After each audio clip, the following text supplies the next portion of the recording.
جو علم کی تلاش میں کسی راستے پہ چلتا ہے اللہ تعالیٰ اس کے لیے جنت کا راستہ آسان کر دیتا ہے۔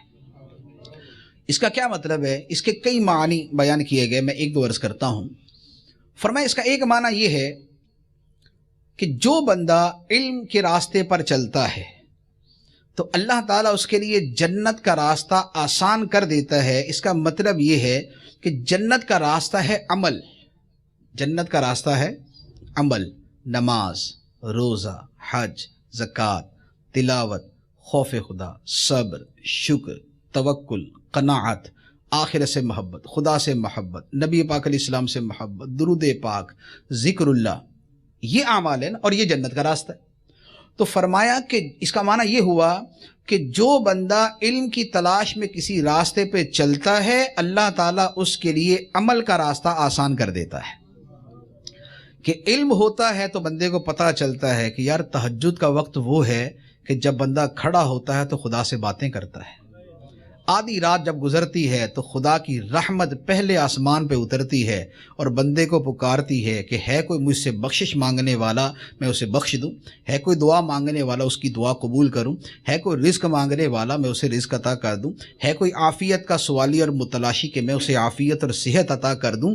تو جب بندہ علم حاصل کرتا ہے تو اس کے لیے عمل کا راستہ آسان ہو جاتا ہے، اور یہ عمل کا راستہ جنت کا راستہ ہے۔ تو ایک اس کا معنی یہ۔ دوسرا اس کا معنی یہ بیان کیا کہ جنت کا راستہ کیا ہے؟ قیامت کے میدان میں جب ہم حساب کتاب سے فارغ ہوں گے، ہمیں ہمارا نامہ اعمال آقا کریم علیہ السلام کے صدقے دائیں ہاتھ میں مل گیا تو ہم نے جنت میں جانا ہے، ٹھیک؟ میدان قیامت ہے، میدان قیامت سے ہم نے اب نکلنا ہے اور ہمیں پرمیشن ملے گی کہ جاؤ جیسے تیسے بھی ہو تمہارے لیے جنت کر ہی دی ہے، جاؤ جنت میں۔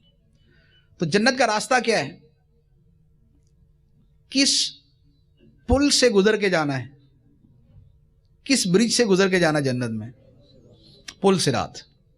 جنت کا راستہ پل صراط ہے، ٹھیک ہے؟ میدان معاشر ہے، پار جنت ہے، درمیان میں نیچے جہنم ہے، اور اس جہنم کے اوپر پل بنا ہوا ہے اور وہ پل صراط ہے۔ تو اب علماء فرماتے ہیں کہ حدیث کا مطلب یہ ہوا کہ جو بندہ علم کی تلاش میں کسی راستے پہ چلتا ہے اللہ تعالیٰ اس کے لیے پل صراط سے گزرنا آسان کر دے گا۔